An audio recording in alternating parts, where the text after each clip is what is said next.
था। और जो लास्ट एक्ट हम लोगों ने पढ़ा था वो 1853 का चार्टर्ड एक्ट था। उस चार्टर्ड एक्ट के बाद 1757 की क्रांति हुई।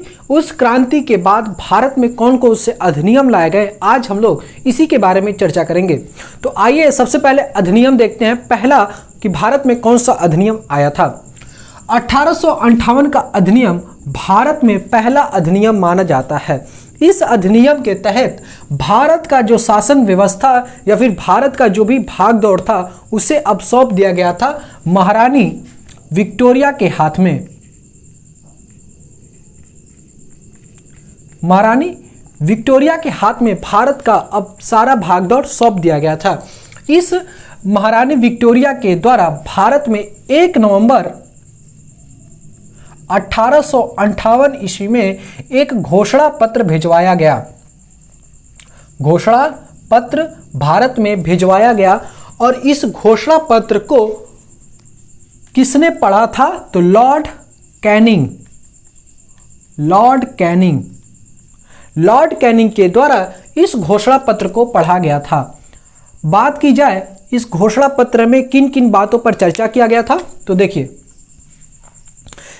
पहला बिंदु हम लोग मान सकते हैं कि ब्रिटिश ईस्ट इंडिया कंपनी के द्वारा जितने भी एक्ट लाए गए थे वो महारानी विक्टोरिया के द्वारा 1858 के अधिनियम के तहत अब उस एक्ट को समाप्त कर दिया गया था। फिर भारत में द्वैध चल रही अब तक जो द्वैध शासन थी इस अधिनियम के तहत अब समाप्त कर दिया गया था द्वैध शासन को।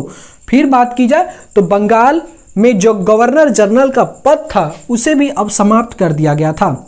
गवर्नर जनरल के पद को भी अब समाप्त कर दिया गया था। फिर ब्रिटिश ईस्ट इंडिया कंपनी के लिए जो कोर्ट ऑफ डायरेक्टर और बोर्ड ऑफ कंट्रोलर की स्थापना की गई थी, किन दो चीजों की, तो बोर्ड ऑफ कंट्रोलर और कोर्ट ऑफ डायरेक्टर,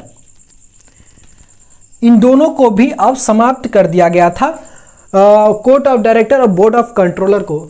और इसको समाप्त करने के बाद लाया गया भारत राज्य सचिव का पद। तो इसके बारे में अभी हम लोग चर्चा करेंगे, बस इसे इतना याद रखिएगा। बोर्ड ऑफ कंट्रोलर और कोर्ट ऑफ डायरेक्टर को समाप्त करके एक नया पद लाया गया जिसे भारत राज्य सचिव का नाम दिया गया। फिर बात की जाए इसमें तो कहा गया कि आज से भारत के नए क्षेत्र पर अब आक्रमण करके कब्जा नहीं किया जाएगा। तो क्या नए क्षेत्र पर अब से कब्जा नहीं किया जाएगा।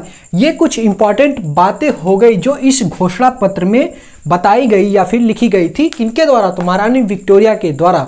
और इस घोषणा पत्र को किसने पढ़ा था, तो लॉर्ड कैनिंग के द्वारा पढ़ा गया। और कहां पर, तो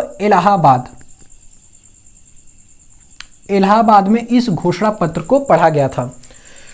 फिर बात की जाए तो देखिए यहां पे जो गवर्नर जनरल का पद था अब उसे समाप्त कर दिया गया था 1858 के अधिनियम के तहत। और इसकी जगह पर किस पद को लाया गया, तो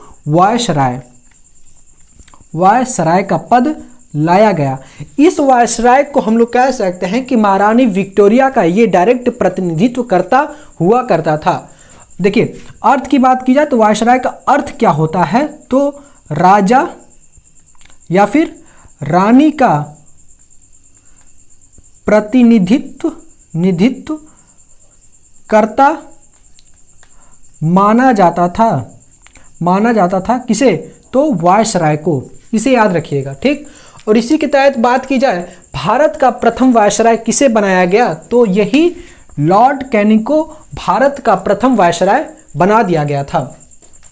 यहां पे बोर्ड ऑफ कंट्रोलर और कोर्ट ऑफ डायरेक्टर जो 1858 के अधिनियम के तहत समाप्त कर दिया गया था और नया पद लाया गया था भारत राज्य सचिव। तो यहां पे याद रखिएगा इसके स्थान पर बोर्ड ऑफ कंट्रोलर और कोर्ट ऑफ डायरेक्टर के स्थान पर जो पद लाया गया वो भारत सचिव या फिर भारत राज्य सचिव, इस दोनों को भी कहा जाता है। कहीं कहीं पर भारत राज्य सचिव लिखा रहता है और कहीं कहीं पर भारत सचिव लिखा रहता है। तो याद रखिएगा बोर्ड ऑफ कंट्रोलर और कोर्ट ऑफ डायरेक्टर को समाप्त करके भारत सचिव का पद लाया गया।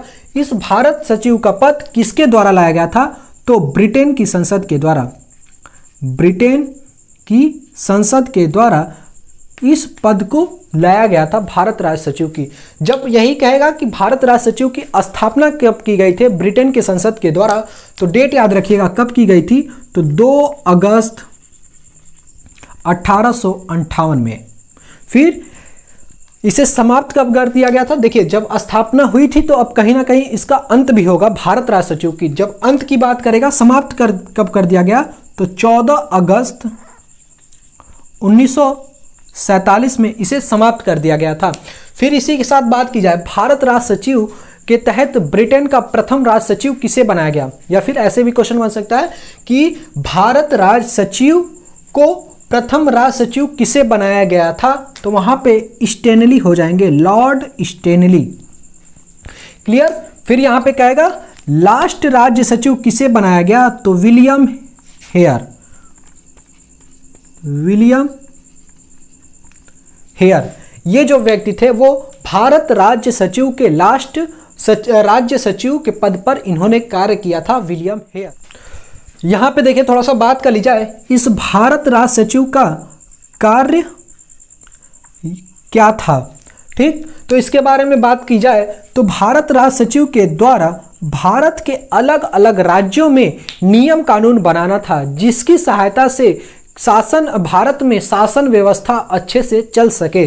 तो इस भारत सचिव का कार्य क्या था, तो भारत के अलग अलग राज्यों में नियम कानून बनाकर और उसका पालन करवाना था। इसी भारत राज्य सचिव के लिए एक भारत परिषद का भी गठन किया गया था। इस 15 सदस्यों के द्वारा भारत के राज्य सचिव को सलाह देना था किसे, तो भारत परिषद को। किसके लिए, तो भारत राज्य सचिव के लिए। किसी भी चीजों पर सलाह देने का अधिकार किसे दिया गया था, तो भारत परिषद को दिया गया था। इस भारत परिषद में सदस्यों की संख्या कितनी थी, तो 15 सदस्य शामिल थे भारत परिषद में। ये क्लियर हो गया। बात की जाए कितने चीजों को हमें याद रखना है अपने लिए, तो पहला बोर्ड ऑफ कंट्रोलर और कोर्ट ऑफ डायरेक्टर की जगह भारत राज्य सचिव का पद लाया गया। इस भारत राज्य सचिव की स्थापना कब की गई, 2 अगस्त 1858 में। समाप्त कर दिया गया था तो 14 अगस्त 1947 को। प्रथम राज्य सचिव किसे बनाया गया, तो लॉर्ड स्टेनली, जो कि ब्रिटेन के संसद के ही एक सदस्य थे। फिर अंतिम राज्य सचिव कौन थे, तो विलियम हेयर। ये हो गया भारत राज्य सचिव से संबंधित कुछ इंपॉर्टेंट पॉइंट। फिर बात कहेगा कि भारत परिषद में कितने सदस्य शामिल थे, तो क्या हो जाएगा, 15 सदस्य शामिल थे। और इस भारत परिषद का कार्य क्या था, तो भारत परिषद का कार्य था कि भारत राज्य सचिव को किसी भी चीज पर सलाह देना। ये क्लियर हो गया। फिर भारत का प्रथम वायसराय किसे बनाया गया, तो लॉर्ड कैनिंग को। इन लॉर्ड कैनिंग के द्वारा इलाहाबाद में कब घोषणा पत्र पढ़ा गया था, तो 1 नवंबर 1858। क्लियर। फिर यहां पे 1858 अधिनियम के तहत भारत का शासन किसे सौंप दिया गया था, तो महारानी विक्टोरिया को सौंप दिया गया था। लेकिन जब एक्ट हम लोग पढ़ रहे थे तो वहां पर महारानी एलिजाबेथ आई थी, तो उस टाइम भारत का शासन किसे सौंप दिया गया था, तो महारानी एलिजाबेथ को सौंप दिया गया था। और इस 1858 अधिनियम के तहत महारानी विक्टोरिया को दे दिया गया था। ये 1858 के अधिनियम के तहत कुछ इंपॉर्टेंट बातें हो गई। अब हम लोग दूसरे पॉइंट पर चलते हैं, 1861 का अधिनियम।